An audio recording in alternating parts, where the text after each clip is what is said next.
নতুন বছরের শুরুতেই জীবনের নতুন অধ্যায় শুরু করেছেন দেশের জনপ্রিয় সঙ্গীতশিল্পী ও অভিনেতা তাহসান খান। তাহসান বিয়ে করার পরপরই তার মেয়ে আয়রার জীবনে মা বাবার ভূমিকা প্রসঙ্গে মিথিলার পুরনো একটি সাক্ষাৎকার ফের আলোচনায়। সেই সাক্ষাৎকারে কি এমন বলেছিল মিথিলা, বিস্তারিত ডেস্ক রিপোর্টে।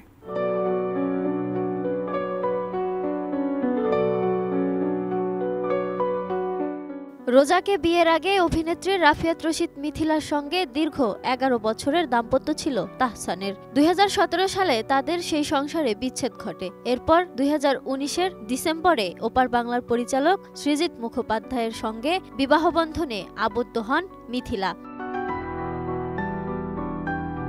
যদিও মেয়ে আয়রার অভিভাবকত্ব যৌথভাবেই পালন করছেন তাহসান মিথিলা।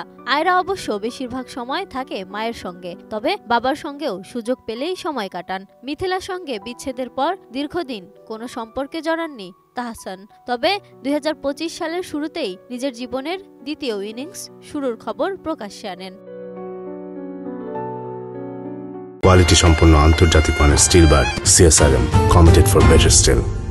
তাহসানের বিয়ের পর মিথিলার পুরানো একটি সাক্ষাৎকার ফের ভাইরাল হয়েছে, যেখানে তাদের মেয়েকে বড় করে তোলার পেছনে মা বাবার ভূমিকা নিয়ে কথা বলতে দেখা যায় এই তারকাকে। কলকাতায় শ্বশুরবাড়ি, তবু মেয়েকে নিয়ে ঢাকায় থাকতেই পছন্দ করেন মিথিলা। নিজের কাজ এবং মেয়ে আয়রার জন্যই এই সিদ্ধান্ত তার।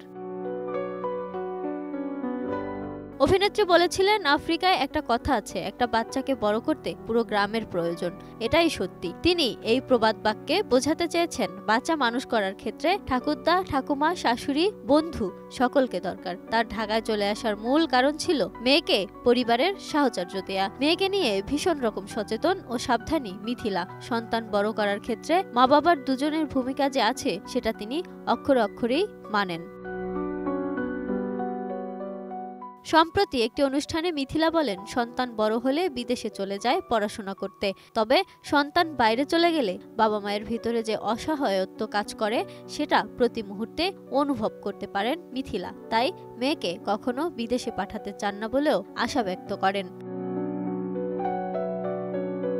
মিথিলা বারবার বলেছেন, বিচ্ছেদ হয়ে গেলেও তাহসানের সঙ্গে বন্ধুত্ব রয়েছে। অভিনেত্রী মনে করেন, সন্তান থাকলে তার স্বার্থ আগে দেখতে হবে, সন্তানের মানসিক স্বাস্থ্য সবার আগে।